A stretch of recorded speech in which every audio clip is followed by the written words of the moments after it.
Sir 'game changer' నుంచి ఈరోజు 'రా మచ్చా మచ్చా' సాంగ్ రిలీజ్ అయింది. సో, అసలు సినిమా కోసం గూడా అభిమానులంతా చాలా ఈగర్‌గా వెయిట్ చేస్తున్నారు. సాంగ్ మీరు విన్నారా? మీకెలా అనిపించింది? సాంగ్ వచ్చిందమ్మా బయటికి. ఈరోజే మల్లారెడ్డి కాలేజీలో ఒక ఈవెంట్ చేశారు. ఈవెంట్‌లో ఆర్టిస్టులు, మ్యూజిక్ డైరెక్టర్, ప్రొడ్యూసర్లు అందరూ పాల్గొన్నారు. స్టూడెంట్ మధ్య, ఆడియన్స్ మధ్య, ఫ్యాన్స్ మధ్య ఈరోజు సాంగ్ అయితే రిలీజ్ చేయడం జరిగింది. 'రా మచ్చా మచ్చా' ప్రోమో ఒకటి 2 రోజులు క్రింద రిలీజ్ చేశారు. దానికి మంచి రెస్పాన్స్ వచ్చింది. ఈరోజు ఫుల్ సాంగ్ వచ్చిందన్నమాట. పాట అయితే చాలా బాగుంది. ఎందుకంటే తమను మ్యూజిక్ చేశాడు. దాని తర్వాత అనంత్ శ్రీరామ్ సాహిత్యం అందించాడు. వాడుక భాషలో ఏవైతే పదాలు ఉన్నాయో ఆ పదాలను వాడి అనంత శ్రీరామ్ ఈ పాటను రాయడం జరిగింది. ఈ పాటకు సంబంధించిన సిచ్యువేషన్ కూడా హీరో ఇంట్రడక్షన్ సాంగ్ అని చెప్పారు. దాని పిక్చరైజేషన్ ఎలా చేశారంటే విజువలైజ్గా మనం చూస్తే చాలా గ్రాండియర్గా ఉంది. శంకర్ సినిమాల్లో ఏ తరహా అయితే పాటలు ఉంటాయో ఆ పాటలకి ఏ మాత్రం తగ్గని విధంగా విజువలైజ్ చేశారు. శంకర్కి ఈ మధ్య కాలంలో పెద్ద హిట్ అంటూ ఏది రాలేదు. మనకి రోబో తర్వాత రోబో 2 కాస్త మిక్స్డ్ టాక్ వచ్చిన తర్వాత చేసిన సినిమాలన్నీ కూడా కాస్త మొన్న వచ్చిన భారతీ 2 అయితే డిజాస్టర్గా మిగిలింది. సో ఈ తరుణంలో శంకర్ నుంచి ఒక ప్రొడక్ట్ వస్తుందంటే అందరూ ఆలోచిస్తున్నారు. అది కాకుండా మన Telugu hero pan India image వచ్చినటువంటి హీరో, పాన్ వరల్డ్ అని చెప్పచ్చు. అతనికి ట్యాగ్ కూడా గ్లోబల్ స్టార్ ట్యాగ్ ఇచ్చారు ఫ్యాన్స్ అంతా కూడా. గ్లోబల్ స్టార్ రామ్ చరణ్ నటిస్తున్నటువంటి సినిమా మన త్రిబుల్ తర్వాత ఆచార్యలో తను గెస్ట్ రోల్ అనొచ్చు, లేకపోతే మల్టీ స్టార్ అనొచ్చు. తన తండ్రి చిరంజీవి గారితో నటించడం జరిగింది. అది కాస్త నిరాశపరిచింది. So Ram Charan fans, mega fans కూడా ఎప్పుడు ఎదురు చూస్తున్నటువంటి సినిమా గేమ్ చేంజర్. ఈ గేమ్ చేంజర్ సినిమా షూటింగ్ కూడా చాలా లేట్ అవుతూ వచ్చింది. ఎందుకంటే కరోనా, గేమ్ చేంజర్ ఎప్పుడైతే పూజ జరిగిందో, సెట్స్ మీదకి వెళ్ళిందో అప్పుడు కరోనా రావటం 2 దఫాలుగా చాలా లేట్ అవ్వటం. అదే టైంలో ఇండియన్ 2 పట్టాలెక్కటం. ఇండియన్ 2కు సంబంధించినటువంటి షూటింగ్ కూడా శంకర్ సైమల్టేనియస్గా చేసుకుంటూ వెళ్ళటం.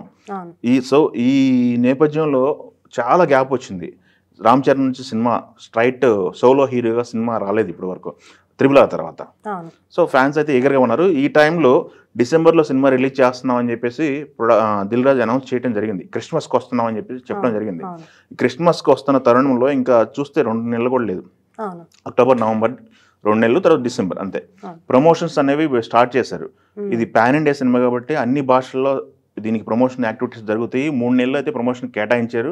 ఈ ప్రమోషన్లో భాగంగానే ఈ రామచ్చ సాంగ్ అయితే రిలీజ్ చేయడం జరిగింది.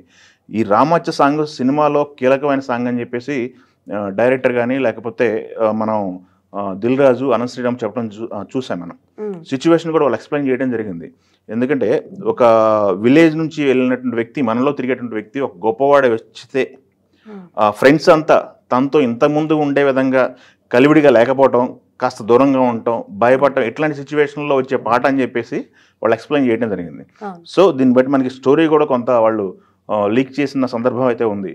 ఒక విలేజ్ నుంచి వెళ్ళిన వ్యక్తి, హై పొజిషన్కి వెళ్ళిన వ్యక్తి మళ్ళీ వాళ్ళ సొంత ఊరికి కానీ వస్తే ఎలా ఉంటుంది, సొంత ఊళ్ళో తను అందరినీ ఫ్రీ చేయడానికి, తనతో పాటు పెరిగిన ఫ్రెండ్స్ కానీ తిరిగిన ఫ్రెండ్స్ కానీ వీళ్ళందరినీ ఫ్రీ చేసి తనతో కలుపుకోవడానికి వచ్చే సందర్భంలో వచ్చే పాట అనమాట.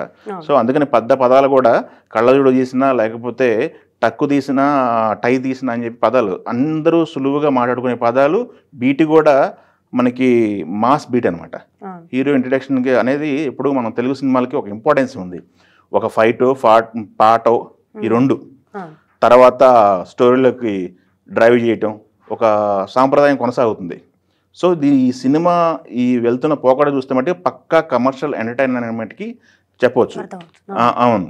సో కమ్బ్యాక్ ఈ సినిమాతో శంకర్ కమ్బ్యాక్ ఇస్తారా? Ram Charan pan India image రెట్టింపు అవుతుందా? లేకపోతే ఈ సినిమా రామ్ చరణ్ కెరీర్లో ఎలాంటి మైల్ స్టోన్ అవుతుంది అనేది ఫ్యాన్స్ అయితే ఎదురు చూస్తున్నారు.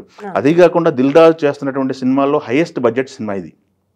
దాదాపు 450 కోట్లు వెచ్చించారు దీనికి. అంతకుముందు వారిస్ చేశాడు. వారిస్కి బడ్జెట్ పెట్టాడు. కాకపోతే దీనికైతే ఇంకా పెద్ద స్కేల్లో బడ్జెట్ పెట్టడం జరిగింది. దాదాపు 450 కోట్లు బాక్స్ ఆఫీస్ దగ్గర పెడుతున్నారు అతను. అదిగాక లేట్ అయింది. దీనికి సంబంధించిన ఇంట్రెస్ట్లు కనుక అన్ని కలుపుకుండా 500 కోట్ల సినిమా అనమాట ఇది. ఈ 500 కోట్ల సినిమాకి రికవరీ ఏంటి పరిస్థితి? ఆల్రెడీ డిజిటల్ ప్లాట్ఫామ్లో బిజినెస్ అయిపోయిందని చెప్తున్నారు. థియేటర్కల్ బిజినెస్ ఏంది? ఓన్ రిలీజ్లా లేకపోతే అమ్మేస్తారా లేకపోతే రకరకాల చర్చలు అయితే నడుస్తున్నాయి. సో ఈ నేపథ్యంలో వచ్చినటువంటి ప్రమోషన్కి ఊతం ఇచ్చే సాంగ్ ఇది. సో ఏది మనం ఈ సాంగ్ విన్న తర్వాత అనుకుంటే మటుకి ఈ సాంగ్లో రామ్ చరణ్ వేసిన స్టెప్పులు కూడా అందరూ కామన్ ఆడియన్ ఎవరైతే ఉన్నారో డాన్స్ ఇష్టపడే వాళ్ళు కూడా కాస్త ప్రాక్టీస్ చేస్తే స్టెప్పులు వేసేయచ్చు అనమాట. సో ఆ ఈజీ మూమెంట్, ఈజీ ఉన్నటువంటి స్టెప్పులు కొరియోగ్రఫీ చేశారు గణేష్ ఆచార్య. సో ఓవరాల్గా చూసుకుంటే ఈ సాంగ్కి అయితే మంచి రివ్యూ ఇవ్వచ్చు. ఎందుకంటే ఈ సాంగ్ వచ్చిన దగ్గర నుంచి కూడా గతంలో ఒక సాంగ్ వచ్చింది కే.ఆర్. అద్వానీ రామ్ చరణ్ సాంగ్ జరగండి, అది కూడా పెద్ద ఇంపాక్ట్ క్రియేట్ చేసింది. సో ఆ లెవెల్లోనే ఈ సాంగ్ కూడా ఉంది. ఈ సినిమాలో ఉంటే పాటలు కూడా అదే లెవెల్లో ఉంటాయని చెప్పి దిల్ రాజు చెప్తున్నారు. సో ఆద్యంతో ఒక ఆడియన్ అయితే ఇబ్బంది పెట్టకుండా రంజింప చేసే విధంగా ఉందని మనం చెప్పొచ్చు.